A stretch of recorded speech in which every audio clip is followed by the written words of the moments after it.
Happy Scientist podcast. Each episode is designed to make you more focused, more productive, and more satisfied in the lab.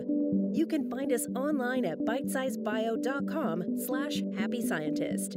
Your hosts are Kenneth Vogt, founder of the executive coaching firm Vera Claritas, and Dr. Nick Oswald, PhD, bioscientist, and founder of Bitesize Bio.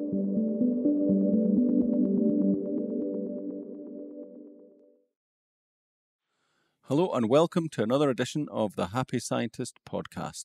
This, of course, is the place to be if you want to become a happier, healthier, and more productive scientist. I'm Nick Oswald, the founder of BitesizeBio.com, and today we will be drawing on the wisdom of Mr. Kenneth Vogt, the Bitesize Bio team coach, and the founder of the executive mentoring company, Vera Claritas. Today, and in all other Happy Scientist podcast episodes, you get to benefit from Ken's Yoda-like words of wisdom to help you increase your performance, enjoyment, and success in the lab. We all say that we want a better work-life balance, but in this episode, Ken has something for you, something better than a work-life balance. Okay, Ken, explain, what is that?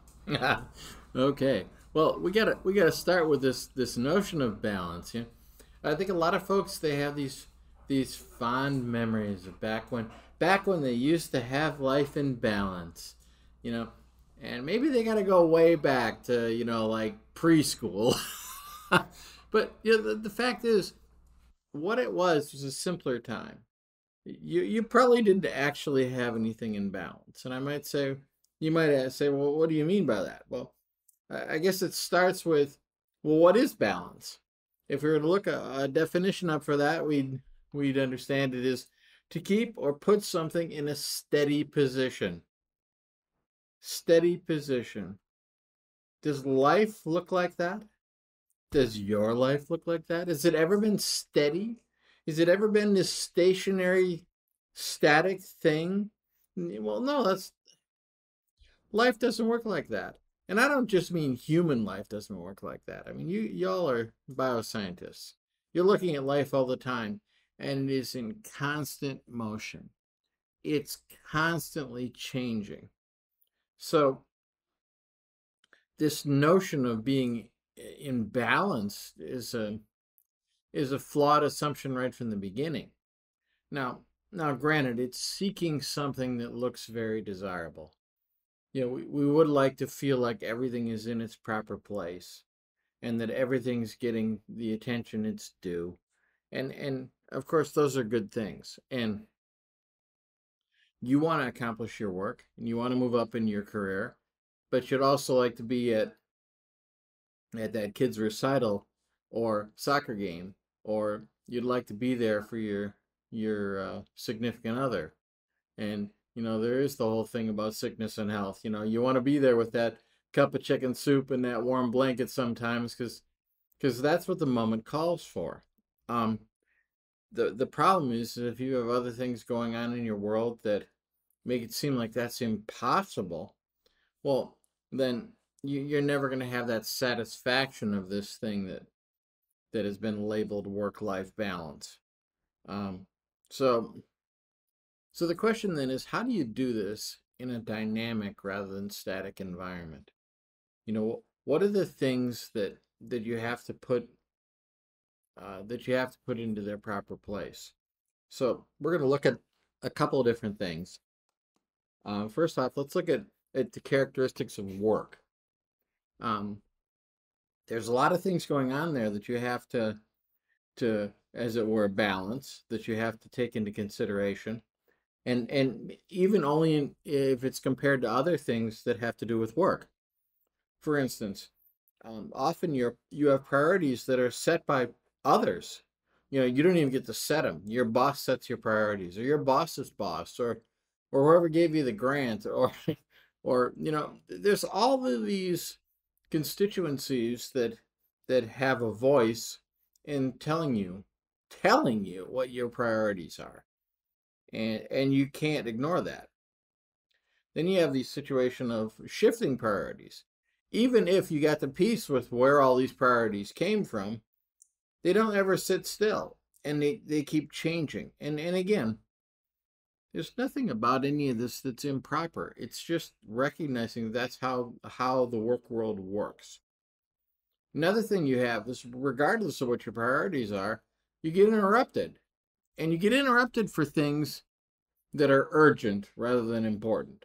Because let's face it, interruptions are about the level of urgency of a matter, not its importance. And you know, if you're going along and you're working away, and then you feel a mosquito bite your ankle, well, it's not terribly important, but it's very urgent. You don't get that mosquito now, you're not going to get it.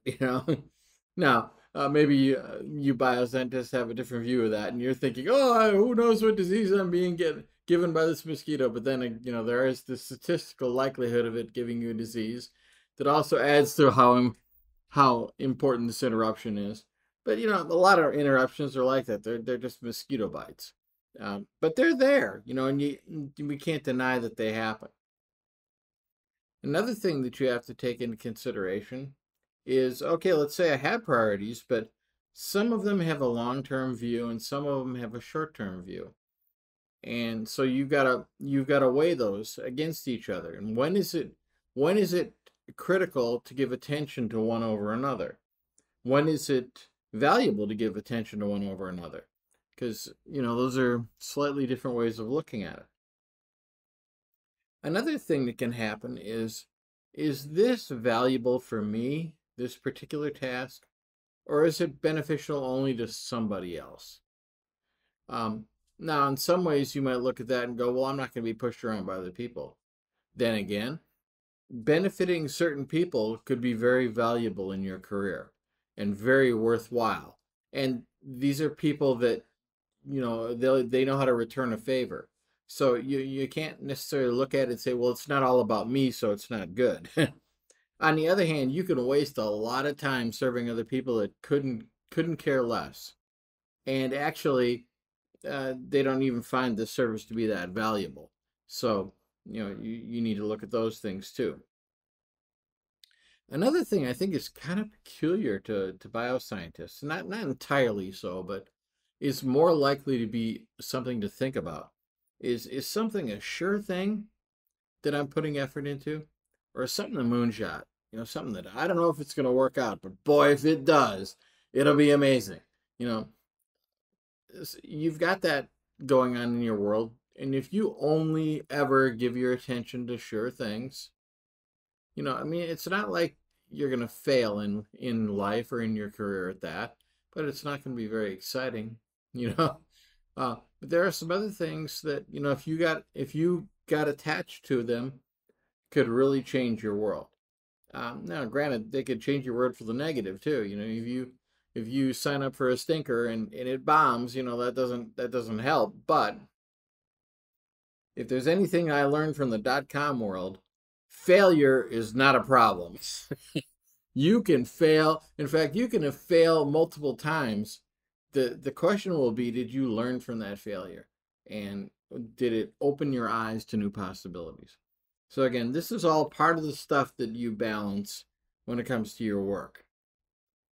The thing is, work isn't the only thing going on in your world. So let's also talk about the characteristics of life. The things that happen in your life that also need some attention at times and need some prioritization at times. So an obvious big one at the top of that is relationships. And relationships, I'm not just talking about romantic relationships. They're, relationship with a spouse that, this has become a long-term commitment at that point. There's a relationship with your children. Boy, is that a long-term commitment. There's a relationship with your parents. There's a relationship with friends, especially friends you've had for a long time. Those are all things you have to weigh, and they could fall by the wayside if you got overly caught up in work, for instance. Now, when I say overly caught up, to really put that in its proper perspective, of course you do want to be caught up in your work at times. That's beneficial. That means you're giving it your all. But being overly caught up Work is to benefit your life. If there is no life left to benefit, what's the point? So you don't want to lose relationships because of work. Now, another thing that happens in life is you have obligations. There are just some things that you've got to do, and whether they're legal obligations or they're moral obligations or they're whatever weight you put behind it. If you consider it an obligation, obviously it matters to you. It's going to bother you if you don't live up to your obligations. So, it's another thing to take into consideration. Another thing that happens in life is you make plans. There's things you want to do. There's time you want to spend in certain ways, and it's going to matter if you don't give attention to that. And I mean, plans may be things that are not, call them critical. You plan to go on vacation. Well, the world isn't going to end if you don't go on vacation. If you don't go on vacation, it might end if your family doesn't go on vacation. You got to decide what matters there. But just, I mean, you plan to go to the gym. You plan to eat healthier. There's a lot of things you might plan for, and that is part of what's going on in your life. Then there's the thing that I'll call preferences. This stuff you want to do. You want to spend more time playing piano. You want to spend more time in the garden. You want to, things you just like to do. I want to spend more time in cooking in the kitchen. Great. But if you don't give attention to that, it probably won't happen. You got a busy enough life that it could fall by the wayside unless it gets some attention. And finally, there's an area I'll call self-care. And self-care could mean many things. And it comes down to realizing what you yourself need. If you realize, I have got to take a minute, and watch the sunset. I've got to meditate. I've got to get some sleep. I gotta get some alone time away from them noisy kids. I have got to have a moment where I can read a magazine and it's about something I like instead of something I have to read. It all comes down to what you realize is what you're going to need to recharge your own batteries. So here we've listed off all this stuff, and by now you're probably going, well, that's just that's all impossible. I can't do all of that. Why did I ever think I could sign up for that? I have failed before I can even begin. Well, and the answer there isn't to try and balance it. You're gonna have a very difficult time balancing all that, and it's possible that some people that appear to do that they seem to be balanced all the time. And I will submit to you that there's two types of people like that. One type is a person that is so uptight and so locked down, so wired in that yes, they can account for every minute of the day, and there's a place for everything and everything in its place. And you can look at that and go, wow, do I want to be that person? And I bet you 90% of you are going, wow, I do not want to be that person. That is a price that is just too high. And I remember when my son was born. Now this is 33 years ago. And my wife is going to have a C-section. It's an emergency C-section. It wasn't planned. There's something that was going on that needed to happen. And so I'm in the locker room with the doctor, and we're changing into clothes to be there because I'm going to be there for this. So they want you to put on a gown and all that. And this guy pulls off his shirt, and I'm looking at him and I'm going, he's built like an Olympic athlete. It made sense to me when I thought about it, because here was a doctor that was just super wired in. I mean, this guy was on top of every detail, which, sounds like something you want in a doctor, While we're sitting there, we hear a call over the PA, Dr. Smith, come to cardiology. And it's like, oh, no. And I'm thinking, here's my my obstetric, what do you want to call it? My wife's obstetrician surgeon, who's going to now have to leave to deal with somebody who's obviously dying. He's being called to cardiac, to cardio care, and he didn't. He got on the phone. He told us to have whoever's on call there handle it. Hung up, and then came back and went and did my thing, because he had an answer for everything that could be done. And of course, everything went fine. His son was born fine, although he wasn't real happy to be here at that moment. There was the look on his face said, "Well, I wasn't ready for this." Well, whose idea was this? Well, it was this doctor who he thought it had to be. It was his notion. And I thought, man, when I looked back at all that, I thought about how hard his life must be, what his wife must think about him, and what his kids must think about him. And that's a hard way to be. So anyway, that is a overachiever's way of approaching balance, right? I'm not even knocking it. He's a good man who got a lot done and all that. But what a cost. Was it worth it? I don't know. I wouldn't say. Now, the second kind of person you see balancing it all is a politician, and they are putting up a good front. They are making it look like they have a grip on everything. But do they really? And, we've seen people like that to just, at some point, they just crumble. They all, the facade falls down and everything comes apart. And I know nobody wants to be that. It's a nightmare. So, okay, if those are the only two options you got, a lot of folks would be going, I don't think I'm going to sign up for either option. So, you don't have to do this. You can do it different. So some of the things you have to be willing to do then is you got to forget about perfection. Perfection is not the goal. Because perfection is just an idea about what is perfect. It's nothing to do with what is actually perfect. Sometimes if you look at a plant and you see a flower and it just looks so perfect. Yeah, except it looked different last week and it looked different next week. Was it imperfect before and after? It's like, no, it was at the stage it was at and it was fine. And so, and our perspective is not always the most accurate. And even a really considered perspective is still lacking some knowledge and some information. So if you could just forget about perfection, this notion of balance becomes not quite as important. Another thing is, as we mentioned, life happens in motion. So things will keep moving. If it's not perfect this moment, if it's not in balance at this moment, you know what? Next moment's coming. And by the way, if it's perfect right now, next moment's coming.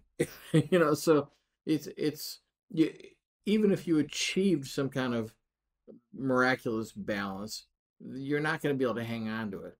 And then you're going to suffer because you're going to beat yourself up about it. And what's to be gained from that?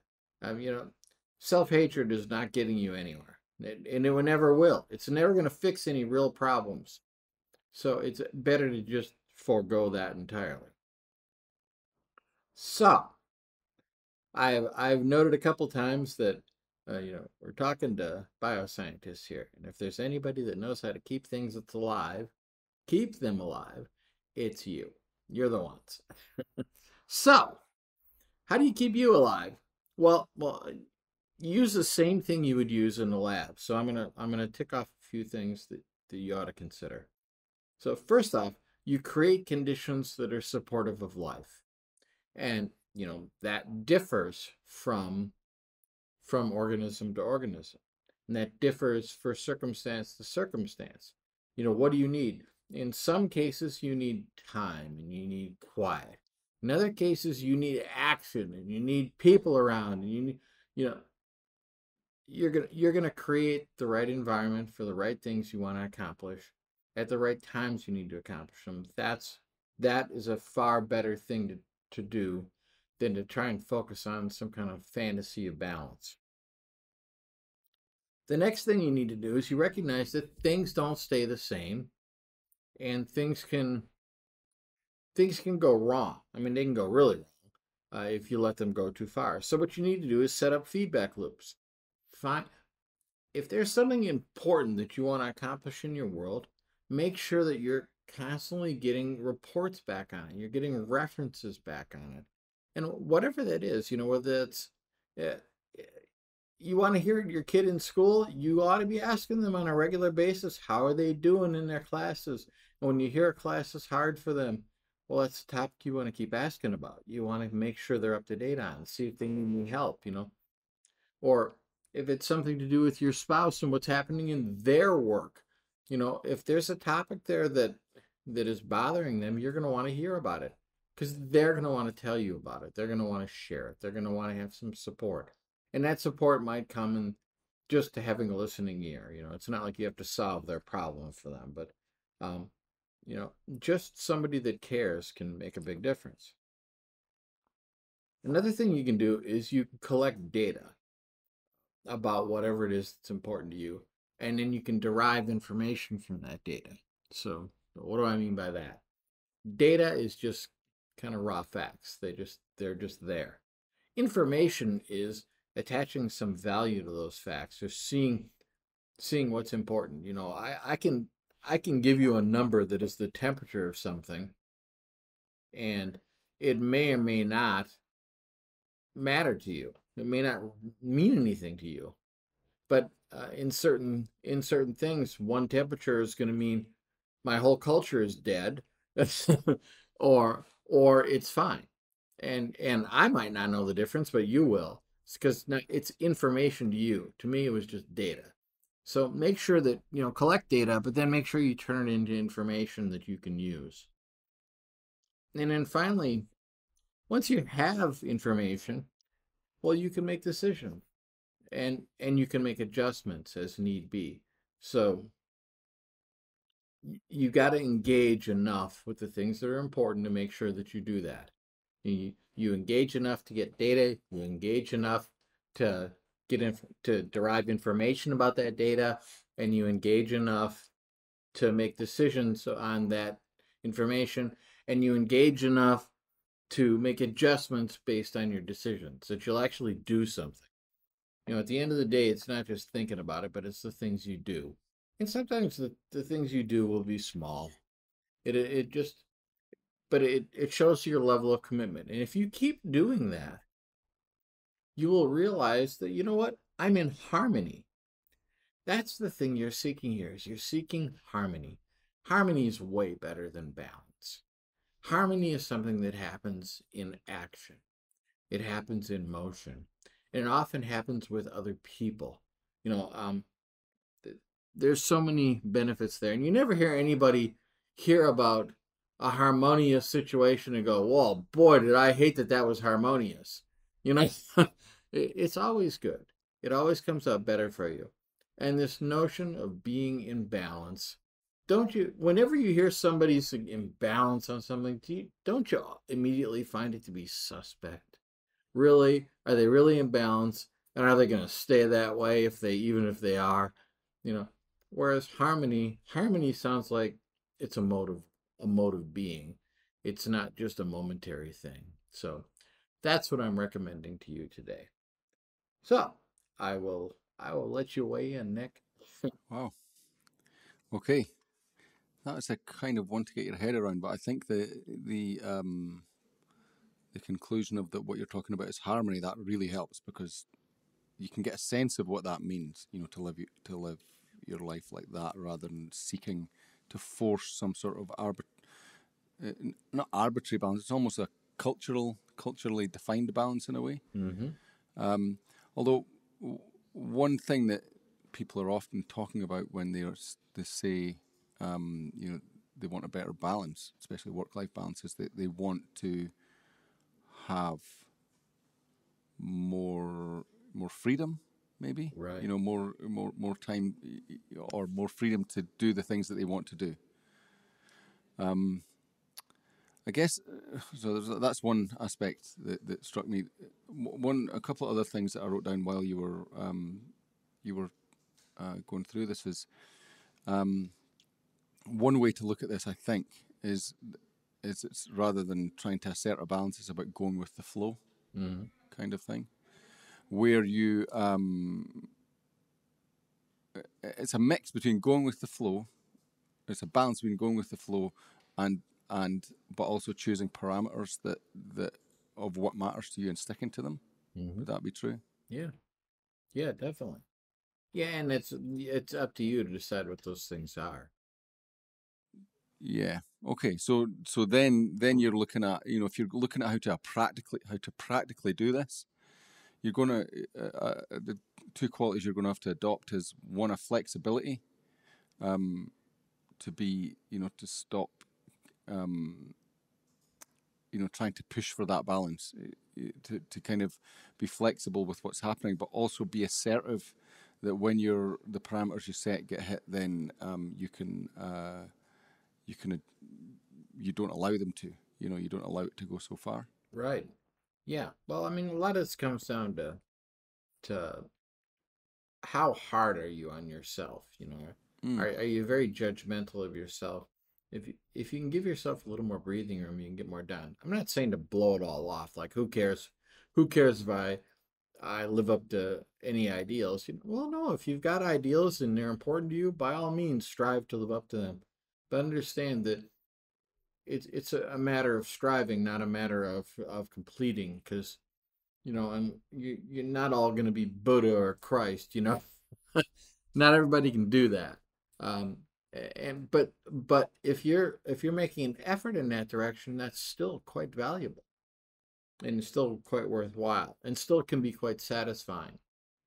It's interesting because I actually wrote this at the top of the page and then I crossed it out because I thought this is not it, but it might be or it's a perspective anyway, that when you talk about looking for balance in the schedule sort of thing, actually what you're looking for balance in is your mind and is the way that you think about things. Yeah, and you may have some heroes that are in that, that are, call them secular heroes, people that you really look up to, and they might be people personally, and you think, man, I want to be just like Dr. So-and-so.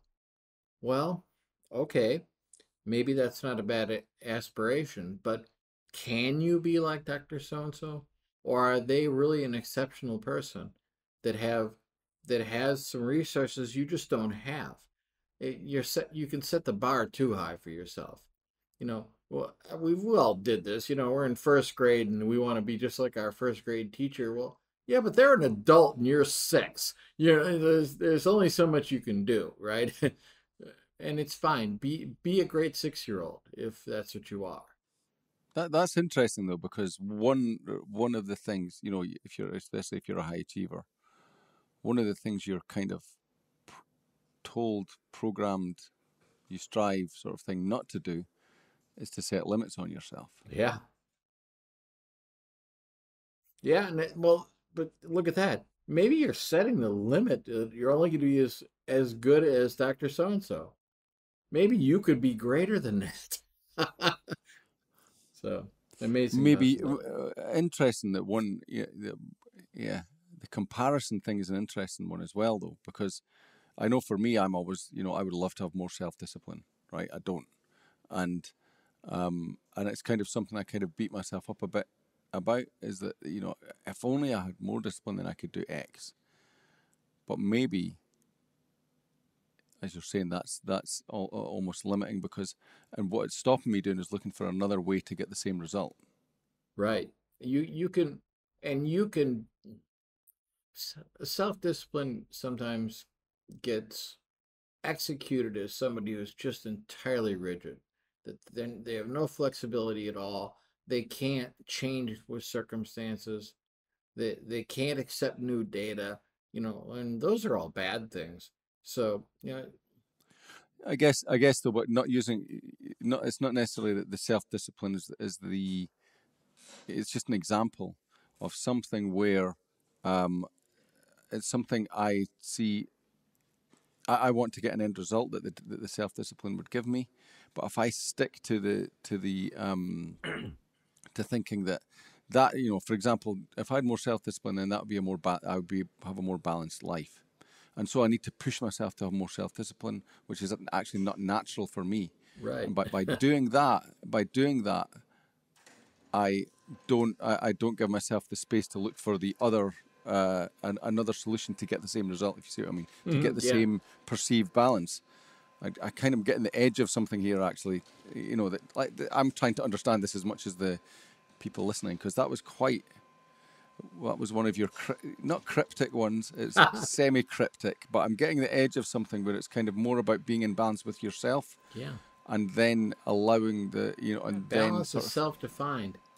I don't know why. I just had this song from Queens of the Stone Age running through my head. Go with the flow. and go with the flow could sound very, just lazy. Like, you know what? I'm not gonna make any choices. I'm just gonna let things just happen. And that's not what I mean. It's like you're in an active river and you're moving down it. Now go with the flow. It's dynamic. It's happening. But you could use that power to push you in the right direction, or in the direction that's going to work. Let's put it that way. So don't make it right or wrong. Having spent 3 days on a river in the summer paddling, we were going with the flow, but it was a lot of work. And so you can't imagine if you hadn't gone with the flow. But that's what I mean. That's what I mean. It's not a lazy thing at all. Yeah. And it's not an inactive thing either. Mm-hmm. It's continually reassessing the situation, but being relaxed with where it is, and then just making an adjustment. So that's an interesting one. The river, go with the flow like that. Yeah, boy, we need to have an episode on freedom and differentiate it from the hippy dippy freedom. Okay. I mean, as I said, this is one of the ones that I can't grasp immediately what the whole of what you're saying. So it might be, if other people are the same, then it might be that this is a re-listen one, or it might be that we have to cover this in a different angle. Yeah, well, really and actually, I think we have covered it in the past in pieces, but I wanted to have a specific just about this episode. Also, there's a couple references. There's an article that'll be in the show notes that talks about perfectionism. That's titled "Perfectionism is Setting the Bar Too Low." So it's worth thinking about. And of course, always go back to episode 20, the multitasking myth. It is not the answer to balance, my friends. And if you're falling victim to that, by all means, listen to that episode again. And it's not a hard one to understand like this. It's based on a Stanford study. It's it's pretty fact-based. Yeah. Okay. So that's interesting. So maybe go back to episode 20. Maybe I will go back to episode 20, listen to that, and then come back and listen to this and see if I can get more. But again, I did say at the top of this that you were it was your Yoda-like wisdom, and sometimes Yoda takes some deciphering. So this is one of those, I would say. But it doesn't mean that you can't get something at even the first pass. I have. It certainly makes you think, and try and figure out for yourself that whole work-life balance thing, for example, is not as simple as it's made out to be, and actually the simplification is maybe what makes it unattainable. Right. So in fact, seek harmony. It is accessible to you. It's available. Go get it. Okay, I thought that was going to be a bit more Yoda-like, but that wasn't too bad. Okay. Yeah, I think this is one where we need to do some homework on, well, the people who are listening to this and myself. So we might come back to this topic or another angle on it in the future again, if I can figure out where where my understanding got to, and we can work from there. Okay, wow, that was a head melter, as we would say here. Okay. Okay, but yeah, definitely. Thank you again, Ken, though. That's just another, those are the ones that normally will end up being of the most benefit once you decipher them, in my experience. So again, as Ken said, podcast 20 would be a good one to cross-reference with this one. And so would episodes 1 to 9. They're good to cross-reference with all of them. That's where you find the foundational principles, human needs, core sets, charisma factors, stuff like that really it gives you a framework, gives you some parameters actually, which is something Ken mentioned in this podcast. And yeah, I think that you could find those very helpful. Again, maybe I'll go and listen to those again as well. If you want to go back and look through the episodes any episodes that you've missed, you can see those at bitesizebio.com/The Happy Scientist. And if you want to connect with us, we are at facebook.com/The Happy Scientist Club. Join us there and say hello. So that just leaves me to say thanks again, Ken, for another, I'm not going to say illuminating, that was kind of slightly pulling back the curtain, that one. There's a little chink of light there. And but yeah, definitely it's going to be helpful once it's digested. So again, thanks again for Ken for taking the time to put that together and deliver it. And we will see you all again for the next episode. Bye.